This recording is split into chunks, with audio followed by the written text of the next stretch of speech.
¿Qué tal, amigas, amigos? Nos da mucho gusto saludarles. Somos José María Álvarez y un servidor, Ricardo Marcos, y en este primer programa de A Dos Voces, pues vamos a hablar de algunas cosas interesantes, comenzando por la Sinfonía número 2 de Piotr Ilich Tchaikovsky, llamada La Pequeña Rusia.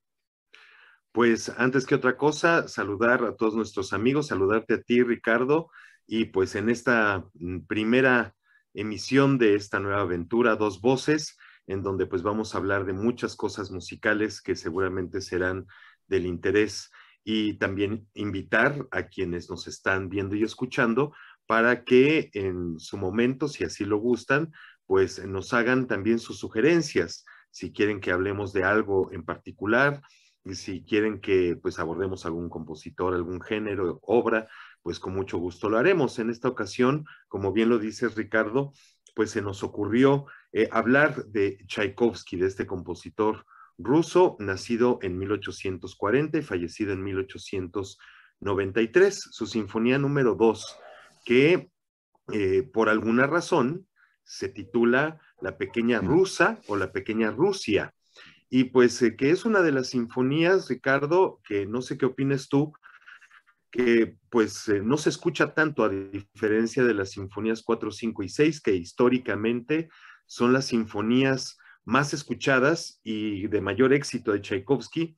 Se nos olvidan que está su primera sinfonía, Los Ensueños Invernales, que es una delicia de obra. Me Y encanta esa quizá la obra. más coja de todas es la 3, la polaca.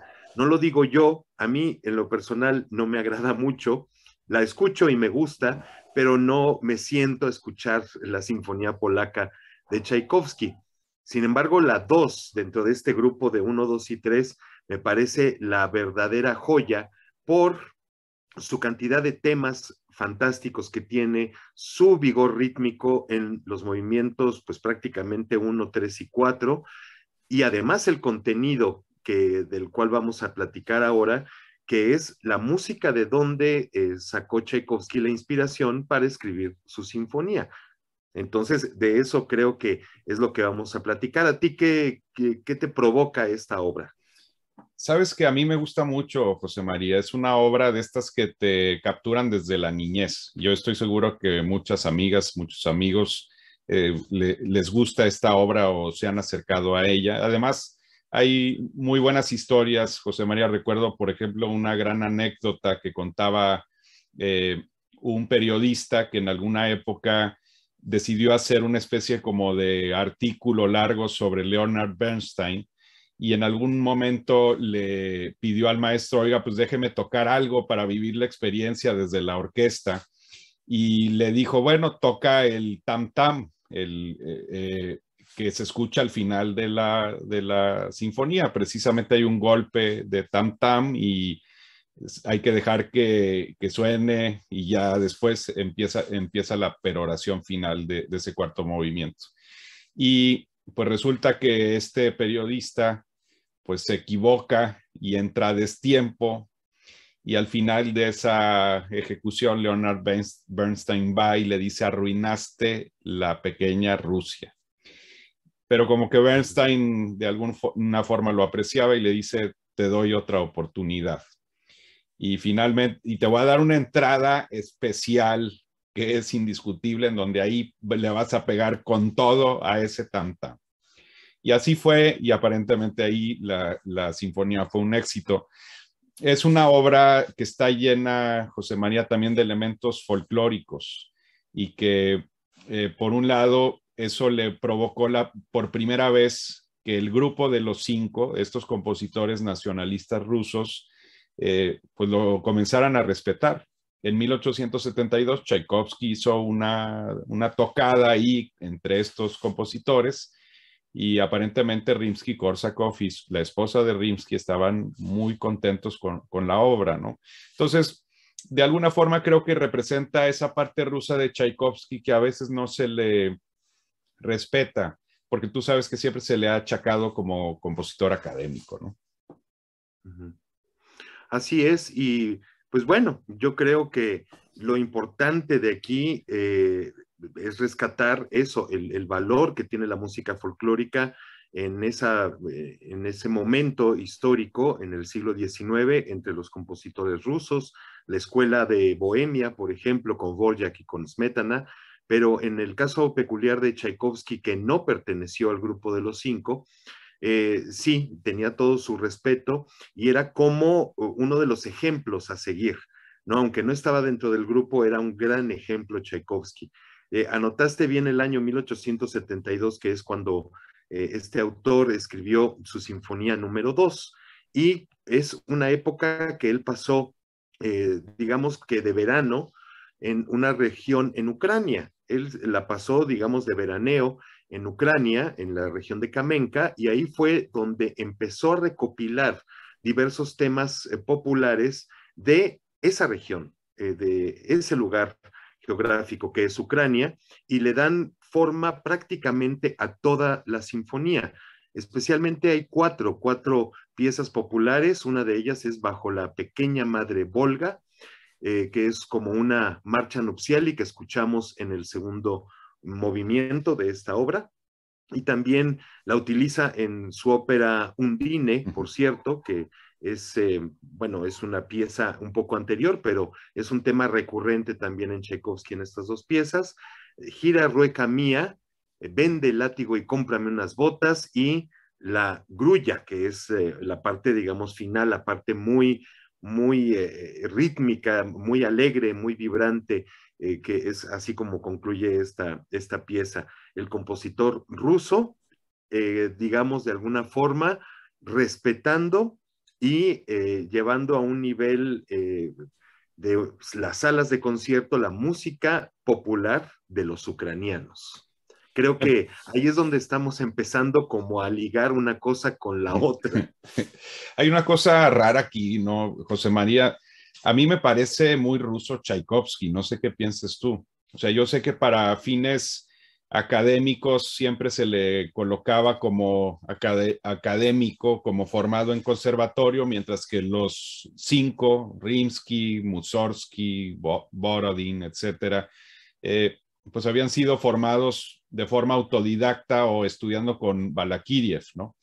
Uh -huh. Y si uno escucha la música de estas dos facciones, pues lo único que podría yo decir es que la música de los cinco me parece a mí en lo personal más exótica, en el sentido a lo mejor ruso de la palabra, pero pues a mí me parece ruso tanto Tchaikovsky como ellos. No sé qué piensas al respecto. Sí, absolutamente. Creo que eh, podemos respirar, podemos sentir y fascinarnos con los colores y los aromas y los ritmos de la música de aquella región, que en algún momento sí está un poco circunscrita a lo que nosotros conocemos como Rusia, pero hay veces que nosotros pensamos que un compositor ucraniano es ruso nada más porque está cerquita de lo que geográficamente es Rusia. De las otras que eran las exrepúblicas socialistas soviéticas, como por ejemplo Georgia, también notamos ciertos colores en la música y ciertos ritmos muy similares, aunque son un poco más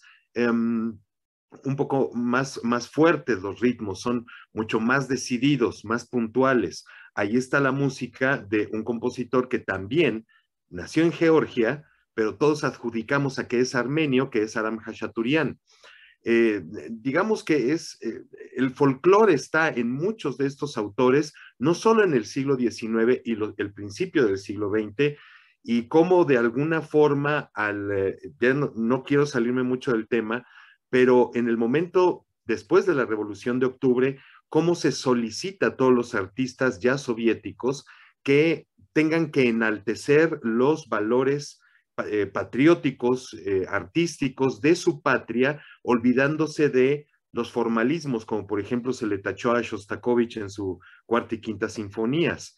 Pero de alguna manera, sí, llegamos al punto, Ricardo, de que esta música puede sonarnos muy regional, nos puede sonar rusa, nos puede sonar a danzas georgianas, armenias, eh, pero la música en sí, como un fenómeno artístico, es universal.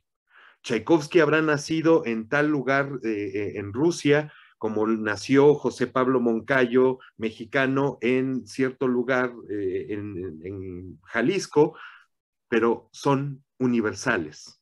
Eso es lo que siempre he abogado en todos los momentos, con todos mis colegas y amigos, que la música no hay que, aunque nos suene el guapango extremadamente a veracruzano, es música ya universal, es el patrimonio de todos quienes escuchamos sensiblemente el arte sonoro.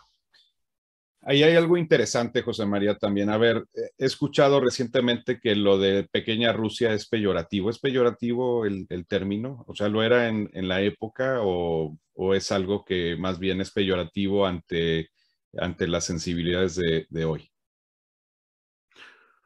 Yo no sé qué, en realidad, como ocurre con muchas obras de arte, especialmente en el pasado, no sabemos bien cómo fue o quién puso o quién bautizó de esta manera la obra. Se le puso Pequeña Rusa porque, bueno, de alguna manera viene de una localidad ciertamente pequeña y que está cerca de Rusia, que es Ucrania. Pero si nos ponemos sobre todo con los ojos tan fiscalizadores y tan, pues no sé, espinosos de nuestra actualidad, de nuestros días, de que es peyorativo, es que insulta a tal cosa, es que pues así se le puso, así se le bautizó en aquella época y pues creo que nosotros, en lugar de satanizar al compositor o a quien le haya puesto el nombre a esta sinfonía así, pues hay que respetarlo. Ya es un patrimonio nuevamente de la humanidad, es un patrimonio que nos pertenece a todos. Pero ya si nos ponemos muy, vaya, en ese sentido, a fiscalizar por qué se llama así y si es peyorativo y si es, pues, a mí me parece que estamos ya transgrediendo lo que en realidad es el grupo de sonidos fantásticos que tiene la música y que nos ha legado Tchaikovsky para siempre, porque es una música que yo creo nunca va a desaparecer.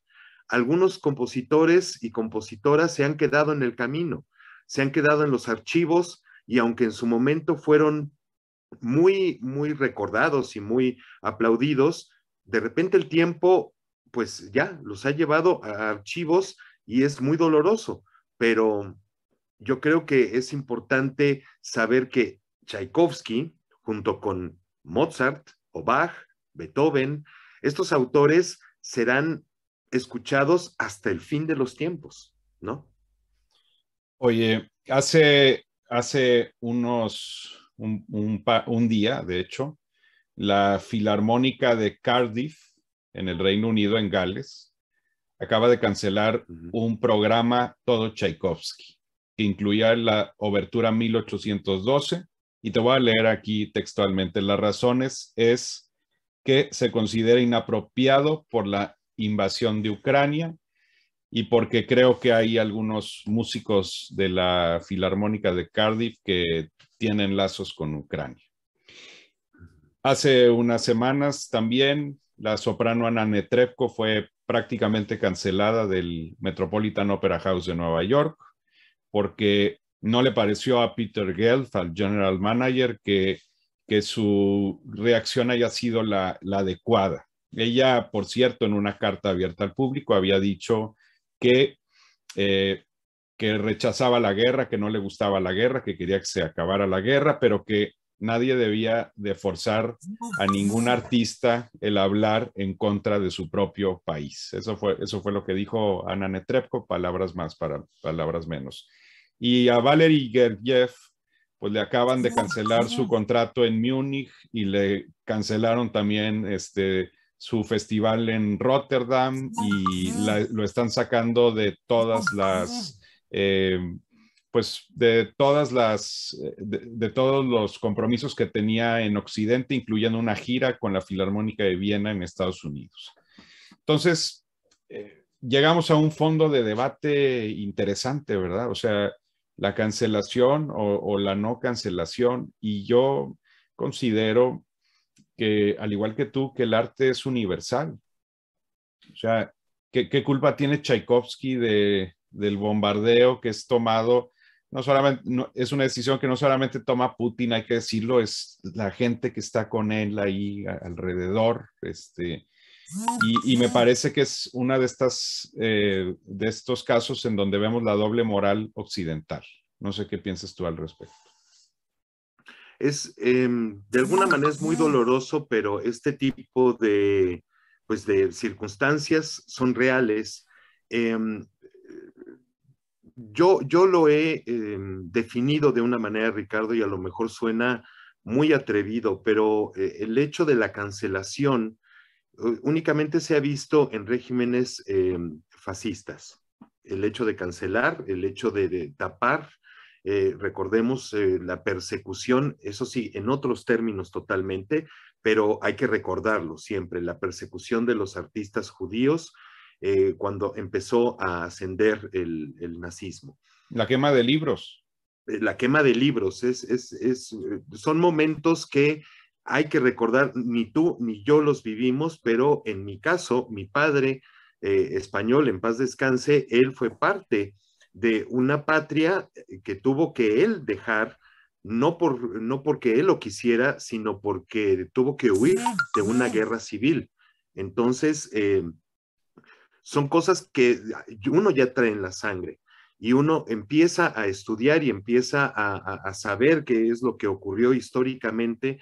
En mi caso, bueno, yo desde niño me gustó mucho la historia, yo estudié relaciones internacionales en la UNAM, entonces pues siempre fue uno de los temas importantes en mi carrera el hecho de saber los hechos históricos, políticos, sociales. En este caso, es muy triste tomar al arte como rehén para hacerle ver no solo a un dictador, como se le ha denominado a Putin, que pues se le repudia. No es solo eso. Se están acallando voces que no tendrían por qué callarse. Hablo de Tchaikovsky, de Shostakovich, especialmente Shostakovich, que fue un hombre que luchó por la música de su patria y por estar en contra de la injusticia social, la injusticia política, artística. Fue un luchador social a través de los sonidos Dmitri Shostakovich, y que se cancele su música para poner como un fin a lo que está haciendo este dictador, pues es verdaderamente difícil de entender por qué está ocurriendo. En el caso que probablemente nuestros amigos que nos ven y escuchan y tuyo, sabemos, bueno, algunos, de dónde viene Gergiev. Gergiev sí es un personaje que para muchos es un extraordinario director, que a mí me parece un director, ¿cómo lo podré decir de una manera un poquito elegante y educada? Es un director, pues, vaya, que lo hace bien y hace mucho repertorio. Ah, ah, por supuesto, sacado del Hace olvido, mucho repertorio que no debería de hacer. que no debería de hacer. Pero lo hace. Exactamente, ha hecho muchas óperas que, bueno, pues yo tengo ahí algunas, probablemente tú también, que he escuchado una vez en la vida, pero bueno, gracias a esos documentos sabemos de qué se trata, ¿no? Pero, pues, hay muchas historias atrás de Gergiev, hay muchas historias atrás de Denis Matsuev, el pianista que también cancelaron sus presentaciones con Viena, recientemente en Nueva York, y Netrebko, pues también. ¿Por qué? Nada más, no solo porque salgan en la foto con Putin, porque atrás de la foto hay mucha historia de todos estos personajes, de cómo también son instrumentos de alguna manera disfrazados con artista de lo que es el proceder de este hombre que es Vladimir Putin. Entonces, bueno, pues ese es el repudio especialmente porque, bueno, muchos han pedido que externen su opinión al respecto de lo que está pasando y que pues tomen una postura. Gergiev no lo ha querido hacer simplemente porque, porque tiene cola que le pisen, la verdad. Y yo, en el momento en que supe que Gergiev había sido cancelado con Viena, le cancelaron su contrato en Rotterdam, su manager le quitó el contrato, ya no tiene manager, ya no tiene orquestas, o sea, es una situación bastante difícil. No es de ahora, Ricardo, No, no, amigos, no, no es de no. ahora. A ver, el artista, José María, y lo estoy tomando el concepto de forma global. Yo sé que no todos los artistas, ha habido artistas valientes que estuvieron en contra de los regímenes autoritarios, o sea, y esos merecen un respeto muy especial. Pero también hubo muchos que bailaron con ese son, y como bien lo dices, no es nuevo. Furtwängler nunca abandonó Berlín en la época nazi. Ahora, hay una cierta complejidad, porque de eso a que Furtwängler hubiera sido una persona que de noche se iba a cazar a enemigos del régimen, etcétera, con una pistola, pues eso no es cierto. O sea, era un hombre que se dedicaba a su música y hay elementos ahí morales hacia uno y hacia el otro lado. Creo que mi posición tampoco no es la de la satanización absoluta de Gergiev, por ejemplo, independientemente que me guste o no algunas de las cosas que hace desde el punto de vista artístico. Pero lo interesante aquí es que yo sí creo que en casos como el de Gergiev, en donde hubo un silencio absoluto, ni siquiera ha salido a decir, oye, la guerra es una barbaridad, que es casi unánime este tipo de reclamo. Se quedó callado, pues sí creo que tienen el derecho las personas para decir, oye, te quiero o no te quiero como cliente. O sea, hay personas con las que yo no haría proyectos y con las que no haría negocios porque pues no son personas, pues vamos a decir, limpias o dentro de los estándares que Ricardo Marcos, considero. Pero también por el otro lado nos podemos ir a la cacería de brujas.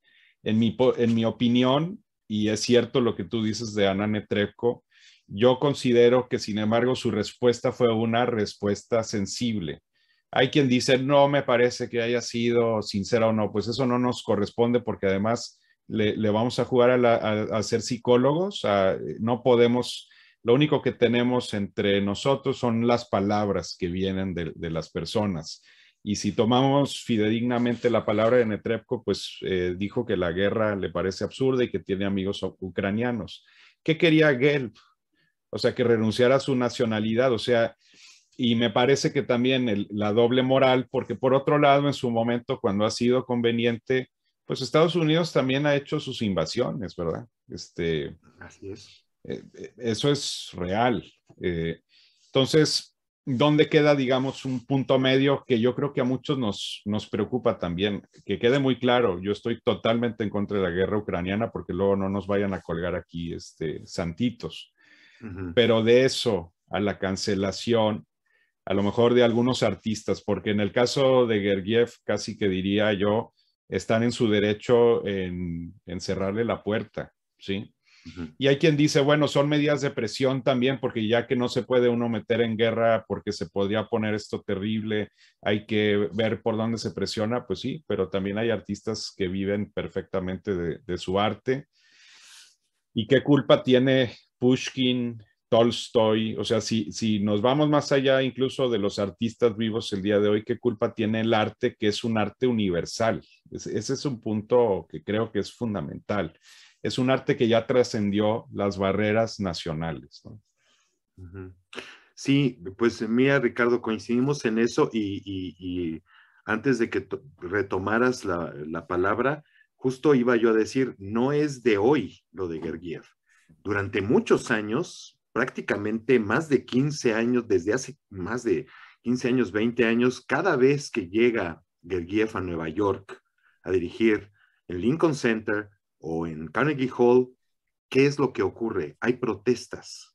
Hay protestas de gente que además lleva pancartas que dicen asesino. Por algo será. A mí no me consta.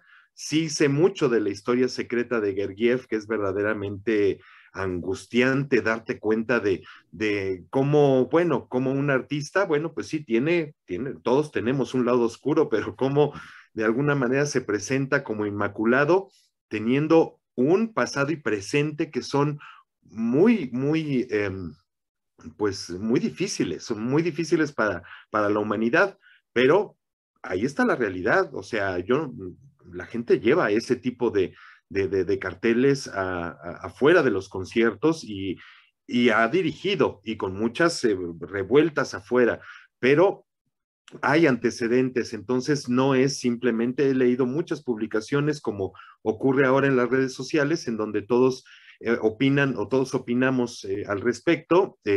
Y bueno, pues ha habido gente que, sobre todo los más jóvenes, que son los que pues de alguna manera llevan el estandarte en las redes sociales, dicen, no, que Gergiev los manda el demonio. Pues a quien mandaron al demonio absolutamente en todas sus orquestas, en su management, en todo, pues es a él. Entonces, es por algo. Curiosamente, si nosotros revisamos la historia de Gergiev, él ha sido director en muchas ocasiones de un grupo que convoca a muchos músicos del mundo, que se llama la Orquesta de la Paz Mundial. Entonces, ¿como por qué es? Como para de alguna manera poner una escenografía y decir, estamos en pro de la paz, pero actuar de una forma que no coincide por atrás. No lo sé, no lo sé bien. Aquí me ha hecho pensar muchas cosas de gente que pues sí, efectivamente, defiende mucho el hecho de que se tenga que cancelar la música rusa y el arte ruso como para hacer entender a Putin de que no está bien. Yo creo que Putin no está viendo la programación de la Orquesta de Glasgow, honestamente, ¿no? O para que la sociedad de alguna manera reaccione. No lo sé. Te lo comentaba antes de que empezáramos esta conversación. Hay un instrumento internacional, pero que localistamente se ha armado para ser artísticamente una herramienta política en el exterior de ese país y cuyo director principal, que es ahora director de una casa de ópera en Europa y de una orquesta importantísima en los Estados Unidos, también es cómplice de un régimen dictatorial en Latinoamérica. Junten todo el rompecabezas y ustedes sabrán de quién se trata. A él nadie le ha quitado trabajo, a él nunca se le ha permitido, hacer su trabajo con las orquestas, al contrario, se le aplaude. Esa orquesta que sigue en Latinoamérica se va de gira, los músicos reciben de pago $1 por concierto, $1, pero es el instrumento político de la persona que lleva en el poder no sé cuántos años y que seguirá estando hasta que algo reviente. Y contratos de Deutsche Grammophon en su momento también. Exactamente. ¿Tú crees que los músicos de esa orquesta tienen un disco de Deutsche Grammophon de que ellos grabaron? Y ese es el sueldo. Yo lo sé por muchas razones. Reciben $1 por concierto en una gira. Es verdaderamente, y esa gente que probablemente en sus casas, en su país, no tienen agua, no tienen luz, no tienen para comer, y van y tocan un concierto, pues a veces con la sala de conciertos a media luz porque no hay servicio de luz. Ahora, agarren todo este rompecabezas que yo he hecho y se darán cuenta que otro régimen está utilizando el arte también como rehén y todo el mundo aplaude y no pasa absolutamente nada. Ahora, lo que yo te quiero decir, Ricardo, es qué curioso que cuando vienen las guerras, cuando viene, por ejemplo, la pandemia que estamos viviendo, los momentos más difíciles de la humanidad, lo que nos ha salvado es el arte, nos salva la música, nos salva el espíritu, nos salva la sensibilidad. Pero es lo primero que los líderes toman como rehén, como presión social para tratar de acallar o determinar los movimientos armados como este. ¿Por qué las expresiones más sensibles del ser humano son tomadas como una bandera para querer lastimar a los demás, cuando ya una patria está lastimando a otra? No lo entiendo. Ahí dejas esa reflexión, José María, y ya se nos está acabando nuestro tiempo de este primer programa de A Dos Voces. Espero que lo estén disfrutando.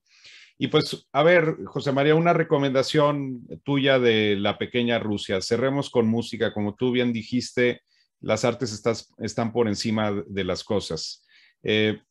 Esta pequeña Rusia ha sido grabada muchas veces. A mí particularmente hay dos versiones que las tengo muy cercanas. Una es con la Orquesta Filarmonía y la batuta de Ricardo Muti. Ese set de las sinfonías completas de Tchaikovsky con Muti realmente son de primera, y Muti es un director que ese tipo de repertorio lo hace muy bien. Y tengo una versión también con la nueva Filarmonía, por cierto, y Claudio Abbado, una versión de los 60, si mal no recuerdo, de esa etapa, digamos, todavía juvenil de Abbado, en Deutsche Grammophon. Así que, en mi opinión, ahí tienen dos de mis versiones favoritas de esta sinfonía. Se las vamos a dejar en una lista de Spotify que vamos a tener ya abierta, porque en cada programa vamos a hablar de música también y hacer recomendaciones. La tuya, ahora sí, José María.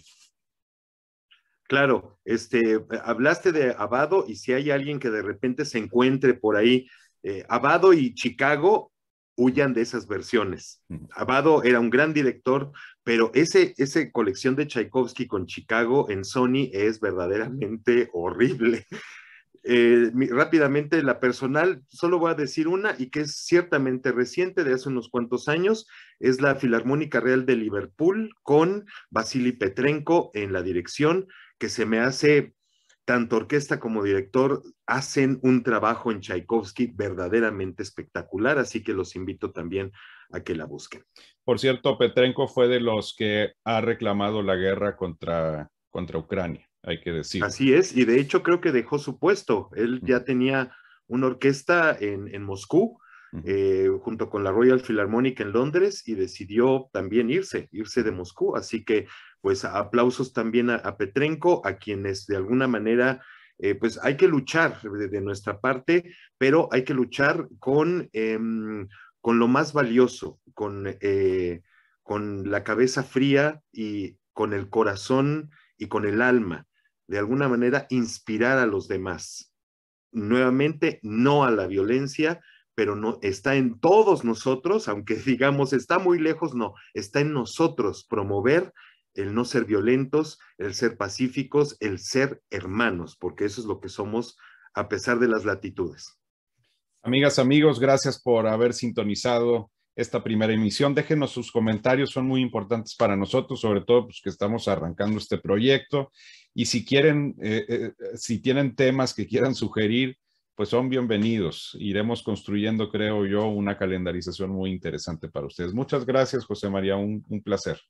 Gracias a ti, Ricardo, gracias a todos, y nos estamos viendo y escuchando en la próxima. Hasta pronto.